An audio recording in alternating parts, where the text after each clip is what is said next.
अस्सलाम वालेकुम, मैं हूँ पारस जहाँ ज़ेब। अभी गुज़िश्ता दिनों ये बात सामने आई कि निज़ाम के ताकतवर लोग दो ग्रुप्स में तकसीम हो गए हैं। एक मुकम्मल टेक ओवर चाहता है और दूसरा मौजूदा ये जो लंगड़े लूले सियासी निज़ाम को साथ लेकर चलने का हामी है, जबकि सबसे ताकतवर शख्सियत इस मामले में न्यूट्रल हैं। ये सुनकर मुझे 3.5 साल पहले का दौर याद आ गया, जब एक्सटेंशन लेने के बाद जनरल बाजवा ने न्यूट्रल होने का ऐलान किया था और बाकायदा एक तकरीब में माजी की गलतियों का एतराफ़ करते हुए आइंदा के लिए फ़ौज को सियासत से दूर रखने का अज़्म का इजहार भी किया गया था।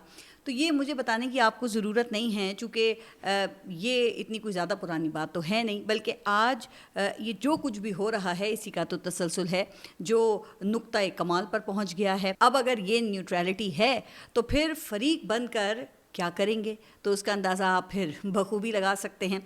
गुज़िश्ता 2 साल से इमरान खान जेल में हैं और इस दौरान कोई ऐसा हरबा नहीं छोड़ा गया जिससे उनको अपने मौक़िफ़ से पीछे हटाकर मियां मोहम्मद नवाज़ शरीफ की तरह आवाम की नज़रों में गिरा दिया जाए। लेकिन अभी तक इमरान खान डटे हुए हैं और गुज़िश्ता रोज़ भी उनकी जानिब से जेल से पार्टी वर्कर्स को ये कहा गया कि घबराना नहीं है। मैं 2 साल से कैद तन्हाई में हूँ। अब जाहिर है कि ये बातें वर्कर्स की हौसला अफजाई के लिए की गई हैं, लेकिन हालत ये है कि जेल में होने वाले ट्रायल में भी फैमिली और वकला तक को रोका जाता है, खान साहब से मिलने नहीं दिया जाता। अब ये देखें, गुज़िश्ता रोज़ भी तोशा खाना 2 केस में सिर्फ एक वकील को छोड़ा गया। अच्छा, फिर ये कहा जाता है कि इन तमाम मज़ालिम के बाद कि इनके हवाले से जो ख़बरें लगाई जाती हैं या जो ख़बरें बाहर आती हैं उनका भी हकीकत से कोई ताल्लुक़ नहीं होता, जिसका वाहिद मकसद पार्टी के सपोर्टर्स को गुमराह करना होता है ताकि वो मायूस होकर ज़ाहिर पीछे हट जाएं और अपने लीडर को वो भूल जाएं। तो ऐसी ही एक हेडलाइन गुज़िश्ता रोज़ भी लगी और इमरान खान से मंसूब बयान में ये कहा गया कि कासिम और सुलेमान पाकिस्तान नहीं आएंगे। इसके बाद फिर आपको पता है ना कि वो तबसरों और प्रोपेगेंडे का एक बाज़ार गर्म हो गया। किसी ने ये कहा कि डील हो गई है, किसी ने ये कहा कि जमाइमा ने बेटों को पाकिस्तान जाने से रोक दिया है। अच्छा, कुछ तो ये कहने लगे कि जमाइमा को इमरान खान की बहनों से ख़तरा है। फिर जिन सहाफ़ियों ने इसकी कवरेज की, जब उनका मौक़िफ़ सामने आया तो फिर उसके बाद ये पता चला कि इमरान खान से तो सवाल किया गया था कि क्या आप के बेटे एहतजाज को लीड करने पाकिस्तान आएंगे। अच्छा, फिर उसके जवाब में इमरान खान की तरफ से ये कहा गया कि एहतजाज लीड करने के लिए उनका बाप ही काफ़ी है। फिर इस ख़बर को ऐसे तोड़ मोड़ कर पेश किया गया जैसे इमरान खान ने बेटों को पाकिस्तान आने से मना कर दिया है। हालांकि इसमें उनके पाकिस्तान आने या ना आने की तो कोई बात ही नहीं थी ना। अब सवाल बेटों के सियासी किरदार और एहतजाज लीड करने के हवाले से था, जिसका जवाब उन्होंने पाकिस्तान तहरीक इंसाफ के उसूली मौक़िफ़ के मुताबिक दिया कि बेटों का सियासत से कोई ताल्लुक़ नहीं है। अच्छा, फिर इस हवाले से पाकिस्तान तहरीक इंसाफ के सेक्रेटरी इत्तलात शेख वकास अकरम को तरदीद करना पड़ी। एक्स पर जारी बयान में उन्होंने ये वाज़े किया कि इमरान खान के बच्चे पाकिस्तान आएंगे, किसी को भी इसमें कोई शक नहीं होना चाहिए। शेख वकास के मुताबिक इमरान खान के बेटों की पाकिस्तान आमद के हवाले से सिर्फ तारीख का तयन होना बाकी है। तो ये है असल बात। लेकिन इस प्रोपेगेंडे से कुछ लोगों ने खूब अपनी दुकान चमकाई। अब जाहिर है कि ये सब कुछ एक मंसूबाबंदी के तहत ही हो रहा है, जिसका मकसद 5 अगस्त के एहतजाज को नाकाम बनाना है और ये कोई पहली बार तो नहीं हो रहा है। अच्छा, वैसे अगर हम ये गुज़िश्ता 3 साल की पूरी टाइमलाइन देखें तो जब भी एहतजाज की कॉल दी जाती है तो फिर इस तरह के हथकंडे शुरू हो जाते हैं। कभी ये कहा जाता है कि डील होने वाली है, इमरान खान रिहा होने वाले हैं। फिर आप देखते हैं कि खैबर पख्तूनख्वा के अंदर अचानक कार्रवाइयाँ तेज़ हो जाती हैं। पाकिस्तान तहरीक इंसाफ के जो लीडर्स हैं उनके वारंट गिरफ्तारी निकलने का सिलसिला शुरू हो जाता है। केसेस जो हैं वो स्पॉटलाइट में आने लगते हैं और जब हुकूमत को एहतजाज क्रश करने में कामयाबी मिलती है तो फिर फतह के झंडे गाड़े जाते हैं। तो इस बार भी जो सूरत हाल है वो इससे कुछ मुख्तलिफ तो नहीं है। तो इस हवाले से अलीमा खान ने वर्कर्स को ख़बरदार किया है कि कोई भी अगर आपसे ये कहे कि इमरान खान रिहा होने लगे हैं तो वो उनका दुश्मन है और वो ये नहीं चाहते कि तहरीक चले। ऐसे लोग जानबूझकर शैतानी करते हैं, इसलिए आपको समझ लेना चाहिए कि ये इमरान खान को रिहा नहीं करना चाहते। अच्छा, तो फिर अब सवाल यहाँ पर ये है कि इमरान खान कैसे रिहा होंगे। तो जनाब, इसका जवाब हमारी तारीख़ में मौजूद है और वो है मज़ाहमत, पब्लिक प्रेशर।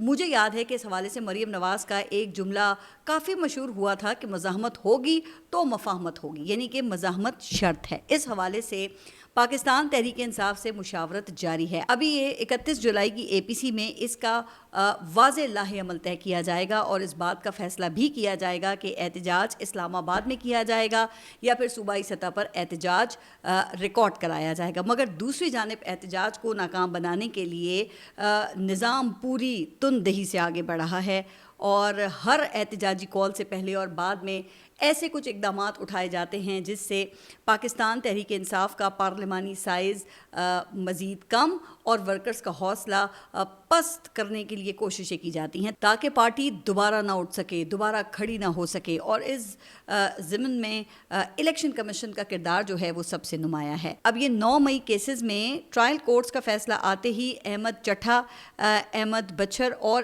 اعجاز چودھری کی نااہلی کا نوٹیفیکیشن جاری ہو گیا ہے اور چترال کے ایم این اے عبد اللطیف کو بھی الیکشن کمیشن نے نااہل کر دیا ہے. اچھا, حالانکہ ایم این اے کے وکیل نے الیکشن کمیشن کو یہ بتایا تھا کہ ان کے شریک ملزمان کو ہائی کورٹ سے عبوری ریلیف مل چکا ہے, اس لیے مہلت دی جائے. لیکن چونکہ گرفتاری کے ڈر سے عبد اللطیف چترالی عدالت میں پیش نہیں ہو سکے, اس بنیاد پر الیکشن کمیشن نے انہیں ریلیف دینے سے صاف انکار کر دیا اور 2 دن کی مہلت بھی نہیں دی گئی. اب جس سے اس بات کا اندازہ لگایا جا سکتا ہے کہ پاکستان تحریک انصاف کو کٹ ٹو سائز کرنے کے لیے نظام کو کتنی جلدی ہے. اب یہ بات کہی جا رہی ہے کہ کل ملا کر پاکستان تحریک انصاف کے 75 اراکین اسمبلی کو نااہل کرنے کا منصوبہ ہے, جن میں M N As, M P As اور سینیٹرز شامل ہوں گے. اچھا, پنجاب کے اپوزیشن لیڈر کے بعد قومی اسمبلی اور سینٹ کے اپوزیشن لیڈرز کی نااہلی بھی قریب ہے. اس کا خدشہ گزشتہ روز ویسے علیمہ خان نے بھی ظاہر کیا ہے. تو پیغام واضح ہے کہ جو آواز اٹھائے گا وہ جیل جائے گا یا پھر نااہل ہوگا. چونکہ پاکستان تحریک انصاف کو طاقت وہ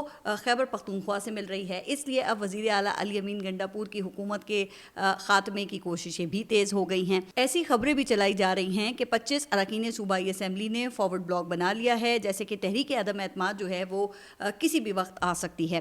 ویسے اس حوالے سے جب علی امین گنڈاپور سے پوچھا گیا تو ان کا کہنا یہ تھا کہ میرے پاس حکومت عمران خان کی امانت ہے اور یہ ہماری حکومت کو نہیں گرا سکتے, ان کی اوقات ہی نہیں ہیں.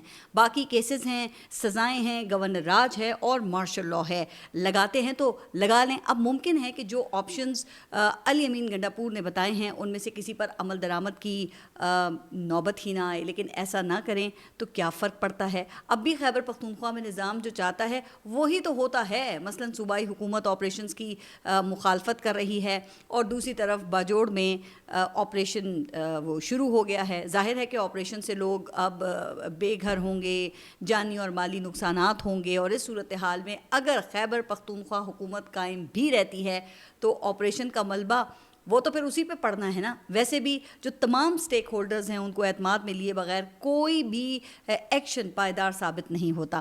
ویسے تو ماضی میں بھی ہم دیکھ ہی چکے ہیں کہ کئی آپریشنز ہوئے ہیں, علاقے کلیئر کروائے گئے, لیکن مستقل امن نہیں آ سکا. اب ایک بار پھر ایسی ہی غلطی کو دہرانا ہے تو پھر یہی کہا جا سکتا ہے کہ اس کا فائدہ ملک کو نہیں پہنچنا, لیکن جن کو فائدہ پہنچنا ہوتا ہے نا وہ تو عوام کو مہنگائی کی چکی میں پیس کر بھی پہنچا دیا جاتا ہے. اب ہماری جو اگلی خبر ہے وہ کچھ ایسی ہی ہے. آڈیٹر جنرل آف پاکستان نے انکشاف ہی کیا ہے کہ چینی کی موجودہ بحران میں شوگر ملز مالکان نے 300 ارب روپے سے زیادہ کما لیے ہیں, اور آڈیٹر جنرل نے یہ بھی کہا ہے کہ اگر حکومت کہے گی تو چینی کے موجودہ بحران کا آڈٹ بھی کر دیں گے. اب ذرا بتائیے کہ حکومت یہ آخر کیوں کرے گی جب اس میں شامل لوگ اس کے فائنینسرز اور بینیفیشری ہیں. بھائی تو کیا ہوا اگر سال میں کچھ 100 ارب روپے عوام سے نکال کر اشرافیہ کی جیبوں میں منتقل ہوتے ہیں تو شاید حکومت سمجھتی ہوگی نا کہ 300 ارب روپے 25 کروڑ عوام پر کوئی خاص بوجھ نہیں ہے, کیونکہ آپ آبادی پہ ذرا اگر اس کو تقسیم کریں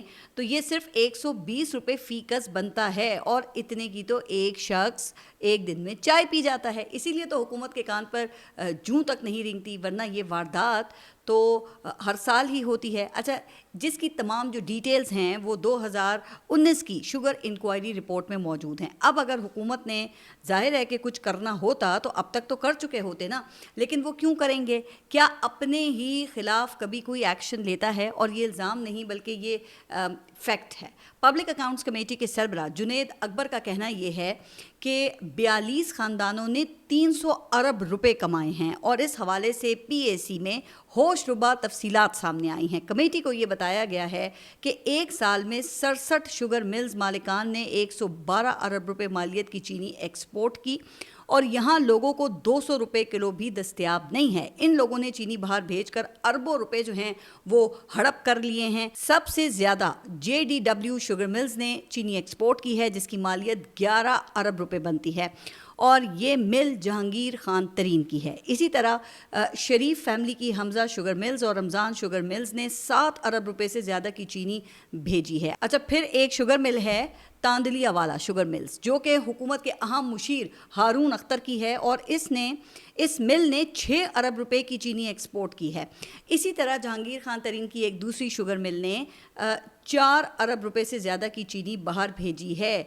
तो अब भी अगर आप ये समझते हैं कि हुकूमत कोई एक्शन लेगी तो फिर कसूर हुकूमत का नहीं है बल्कि ऐसी सोच रखने वालों का है जो इस तरह समझते हैं। गुज़िश्ता कई दहाइयों से ये काम बड़ी खामोशी से हो रहा था। 2019 में इमरान खान ने इस वारदात की इंक्वायरी करवाई, हालांकि उस वक्त जहांगीर तरीन हुकूमत के साथ थे और उनकी जानिब से मज़ाहमत भी की गई थी जिसका खुमियाजा फिर अदम एतमाद की सूरत में भुगतना पड़ा जब जहांगीर तरीन को पाकिस्तान तहरीक इंसाफ तोड़ने का टास्क मिला और जिन लोगों ने वो टास्क दिया आज वो भी खामोशी से ये सब कुछ देख रहे होंगे। क्या उन्हें इस जुर्म में शरीक नहीं समझा जाएगा? यकीनन वो लोग जिम्मेदार हैं, लेकिन क्या उनसे कोई पूछ सकता है या पूछने की जरूरत कर सकता है? खैर, इनसे पूछना तो दूर की बात है, यहाँ पर तो ये मौजूदा हुकूमत से भी कोई नहीं पूछ सकता जो कहा जा रहा है कि बड़ी दीदा दिलेरी से इस वारदात को तहफ़्फ़ुज़ फराहम कर रही है जो गुज़िश्ता एक साल में 3 बार शुगर मिल्स मालिकान से चीनी की कीमत का मुआहदा कर चुकी है, बावजूद इसके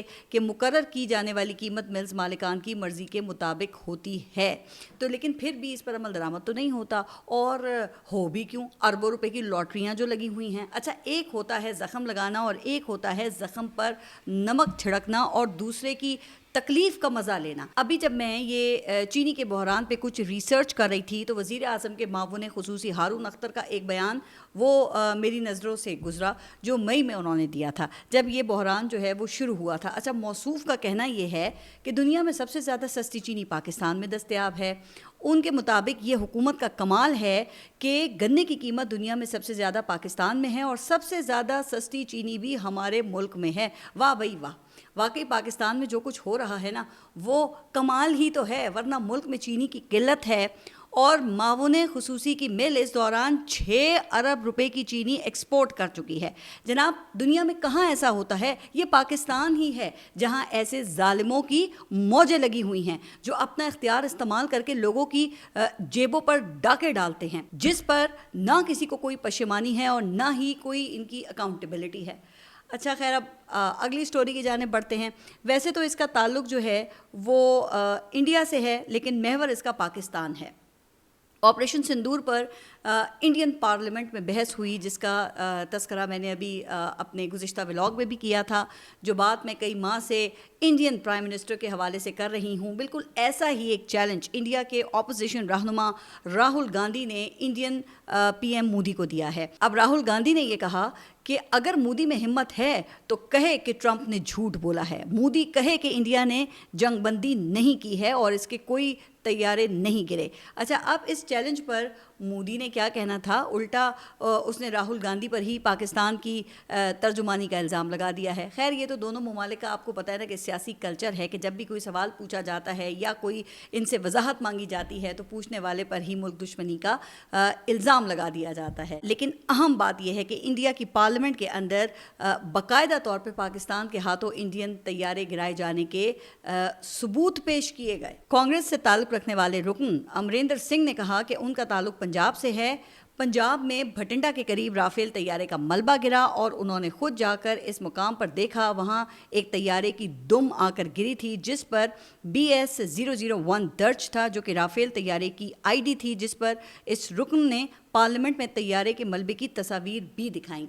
अब दूसरी तरफ खिसियानी बिल्ली खंबा नोचे वाली मिसाल सादिक आती है। ऑपोजिशन के जवाब में मोदी ने शहबाज शरीफ के वो स्विमिंग पूल वाले बयानात का मजाक उड़ाना शुरू कर दिया। अब इत्तफाक की बात यह है कि गुज़िश्ता रोज़ जब मोदी पाकिस्तानी प्राइम मिनिस्टर के बयानात की एक्टिंग कर रहे थे तो उस वक्त शहबाज शरीफ ने एक बार फिर अपना बयान दोहराया कि मैं जंग के एक एक लम्हे का गवाह हूँ। बतौर वज़ीर आज़म अफ़वाज पाकिस्तान के साथ मशवरा और फील्ड मार्शल के साथ मैं राब्ते में था।